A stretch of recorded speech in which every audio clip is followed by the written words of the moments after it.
प्रभु की मैया भवानी की कार्तिक गणेश की प्रेम से बोला सच्चा दरबार की हर हर महादेव। देखिए गुरु बहिना पार्वती जी भांग पीसत पीसत न किया गुल बड़ी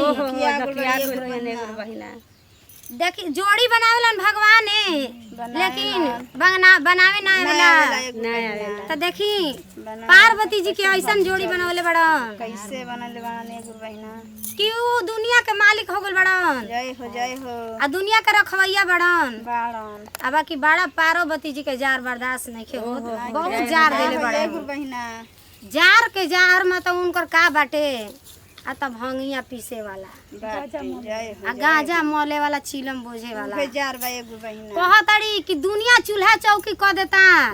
खाए के बना के एक नींद सूत लेता जय आई ऐसन भोला बड़न ऐसन महादानी बड़न कि सबके दाने करत करत हमरा के परेशान कइले बड़न जय हो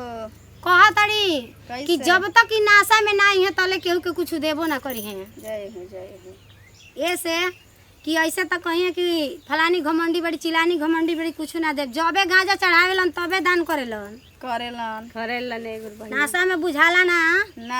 केहू के धन में धन दे देताड़न आ केहू के कटोरा लेके मंगावे लगता तो कहताड़ी पार्वती जी कि देखी रौरा निर्दयी बानी केहू के धने में धन देतानी आ केहू के तरसावतानी तो ये सावन के महीना में बड़ा पार्वती जी परेशान बड़ी पर्वत पर